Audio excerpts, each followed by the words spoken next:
कारोबारी जिंदगी चलते रहना चाहिए। ये एक वायरस है, इसकी वैक्सीन आएगी, जब तक आएगी वो आती रहेगी, लेकिन हमें अपने मामलात जिंदगी को आगे चलते रहना है। इसको बिल्कुल भी नहीं। अगर खुदा ना खास्ता दोबारा स्पाइक होती है जिस तरह पहले हुई थी, हम सब कुछ बंद कर देंगे स्कूल्स की तरफ से। ठीक, स्कूल्स बंद कर देंगे। देखें हमारे, ठीक है, आपका पॉइंट आ गया सर। अब एक और बात, मैं अब बतौर पाकिस्तान तहरीक इंसाफ के रहनुमा के तौर पे सवाल करना चाह रहा हूं।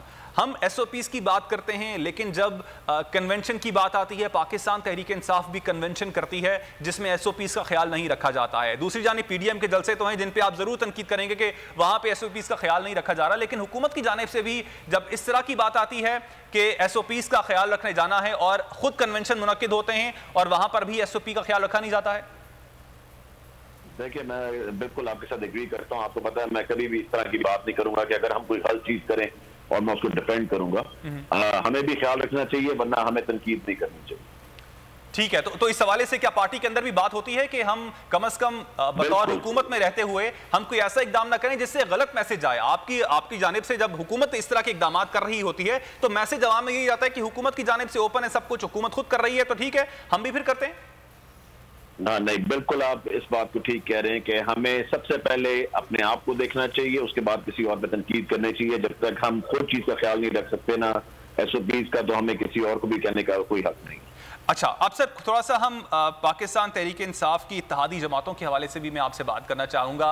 आज जोहराना दिया गया है और मुस्लिम लीग काफ की एक बहुत बड़ी तादाद कारकुनान अरकान पार्लियामेंट जो हैं सूबाई असम्बली मौजूद हैं पंजाब में भी, तो क्या वजह है कि मुस्लिम लीग काफ आपसे नाराज नजर आती है? देखिए, इसमें मुझे तो कोई इतना इसका इल्म नहीं है कि नाराज हैं, मगर ऑब्वियसली कई दफा इश्यूज आ जाते हैं और फिर हम मिल बैठते हैं और इश्यूज को रिजॉल्व कर दिया जाता है। मिल बैठ के सब सारे इश्यूज रिजॉल्व किए जा सकते हैं, कोई ऐसी बात नहीं है। कई दफा चीजें आ जाती हैं, कुछ इश्यूज होते हैं जिनको डील करने के लिए दोनों साइड्स को टेबल पे बैठना पड़ेगा और टेबल पे बैठते हैं और हर दफा इश्यूज रिजॉल्व हो जाते हैं। इस तरह परेशान है वैसे पाकिस्तान तहरीक इंसाफ बतौर पार्टी के, एक जानिब पीडीएम के जलसे हो रहे हैं, दूसरी जानिब आपके अपने इत्तेहादी भी आपसे जाते हुए नजर आ रहे हैं। अख्तर मेंगल की बात की जाए वो भी आपको छोड़ चुके हैं। पाकिस्तान मुस्लिम लीग काफ आज आपके जोहराने में शामिल नहीं हुई। जो लोग शामिल थे, जो इत्तेहादी जमात के कारकुनान जो कायदीन शामिल थे आज जोहराने में, उनकी जानिब से भी बहुत से तहफ़्फ़ुज़ात का इज़हार किया गया करंट सिचुएशन पे, जो महंगाई की सूरत हाल है खास तौर पे। सर, इसमें मैं आपको ये बता दूं, एक तो पीडीएम के तरफ से उनको महंगाई का कोई नहीं है, ना उनको पीडीएम को फिक्र है किसी पाकिस्तानी की। जो पार्टियां उसके अंदर इन्वॉल्व हैं वो 40 साल से हुकूमत में रही हैं इस मुल्क के अंदर। जो पाकिस्तान का आज हाल है वो इन लोगों ने किया है। सो वो अगर महंगाई को सिर्फ एक इशू को उठाकर नहीं पाकिस्तानियों की, या उनको कोई फिक्र नहीं महंगाई की, सो ये बात तो बिल्कुल अलग कर दें। जो लोग इस चीज के अंदर है, और देखें जीरो प्रेशर है गवर्नमेंट के ऊपर, जीरो। जिन्होंने चोरी की है, डाके डाले, इस मुल्क को तबाह किया है, उनका क्या प्रेशर होगा हमारे ऊपर? किस चीज का प्रेशर होगा? आई मीन हम समझते हैं कि ये बिल्कुल एक जाती मफादात के लिए पीडीएम बनाई गई है। इसका कोई ताल्लुक नहीं अवाम के साथ, इसका कोई ताल्लुक नहीं महंगाई के साथ। इनका सिर्फ ताल्लुक जो है अपनी जान बचानी एनआरओ है। And that's where it starts and that's where it ends. NRO से सर मुराद क्या है? किस चीज के लिए एनआरओ चाहिए इनको? सर, इनको इनको ये चाहते हैं कि आप नैब खत्म कर दें, तो आप नैब खत्म करनी चाहिए। ये कोई बात है कि नैब खत्म कर दें ताकि ये सब बच जाए, इनको जेलों से निकाल दिया जाए और इनके केसेस माफ कर दिए जाए? ये किस तरह हो सकता है? इस मुल्क को लूटा है, अवाम पैसे को लूटा है, टैक्स पेयर को लूटा है, तो आप एक्सपेक्ट किस तरह करते हैं कि इन लोगों को हम माफ करते हैं या इनको कहीं जाने दें? ठीक है, हमारे साथ रहिएगा। लगारी साहब, अब आप एग्री करते हैं, जो मुराद रास की बात सुनने के बाद ये अंदाज़ा होता है कि हुकूमत को किसी भी किस्म की कोई परेशानी नहीं है, हुकूमत जो है वो ओके है, जो हामी हैं, जो इत्तेहादी हैं वो भी राम कर लेंगे, और जो अपोजिशन है उनका तो एक ही काम है, वो अपने बस केसेस को ख़त्म करवाना चाहते हैं, और उसके लिए अगर उनको एक इदारा भी बंद करवाना पड़े तो उसके लिए भी वो तैयार हैं। नहीं, ये बहुत कुछ इन्होंने भी बड़ा काम किया है। कौमी मफाद में इन्होंने महंगाई, तारीख की सबसे बड़ी महंगाई लेकर आए हैं।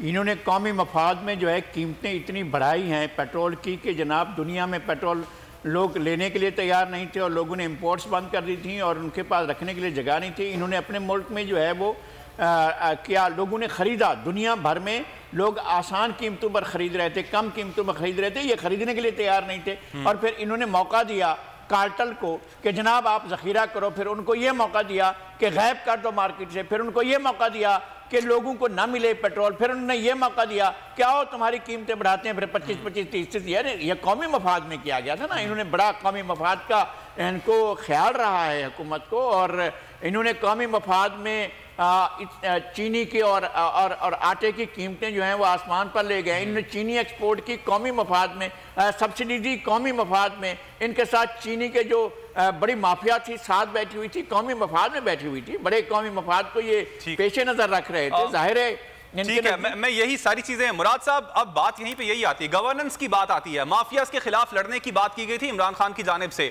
तो इमरान खान का कहना था कि मैं माफियाज को छोड़ूंगा नहीं, लेकिन हमने जब प्रैक्टिकली चीजों में देखने में आया तो पेट्रोल माफिया के सामने झुक गए। पेट्रोल की कीमतें किस वक्त क्या थी और फिर उसके बाद क्या कुछ हो गया। अद्वियात की कीमतों को आप देख लें, उसके सामने माफिया के सामने झुक गए, गंदम माफिया के सामने झुक गए, चीनी माफिया के सामने झुक गए। तो और आम आवाम आपसे एक्सपेक्ट क्या करते हैं? मैं आपको ये बता दूं, हम किसी के आगे झुके नहीं हैं। ये सारे माफिया के साथ डील कर रहे हैं, ये सब चीजें आपको सामने नजर आ जाएंगी। इन माफियाज को we are dealing with all of them right now, कि इन लोगों को सर ये सारी चीजें मैं आपको देखें, जिन चीजों पे काम हो रहा है मैं आपको एकदम ओपन आके बता नहीं सकता, ठीक है। जो इसका रिजल्ट सब चीजों का आपके सामने आएगा। देखें कि एक 40 साल से तबाह किया हुआ सिस्टम आके हमसे कहते हैं जी आपने 2 साल में क्यों नहीं ठीक किया? सर क्योंकि आपने कहा था कि हम 90 दिन में तब्दील करेंगे, ये इसलिए कहते हैं। देखें जो सारे इश्यूज आए स्पेशली कोरोना के साथ, वो सिर्फ पाकिस्तान में नहीं आए, वो सारी दुनिया में। सर कोरोना उस वक्त शुरू के 90 दिनों में नहीं था, 1 साल भी नहीं था। जब आपने 1 साल गुजारा तो आपने शुरू में 90 दिन की बात की कि आपने मीडिया को बुलाया, इमरान खान साहब ने कहा कि मीडिया जो है वो हमें 90 दिन तक तनकीद ना करे। मैं आपको जवाब देता हूं सर, ठीक है। मैं पिछले 5 साल ऑपोजिशन में था, ठीक है जी, और मैं एजुकेशन की स्टैंडिंग कमेटी का भी मेंबर था, ठीक है।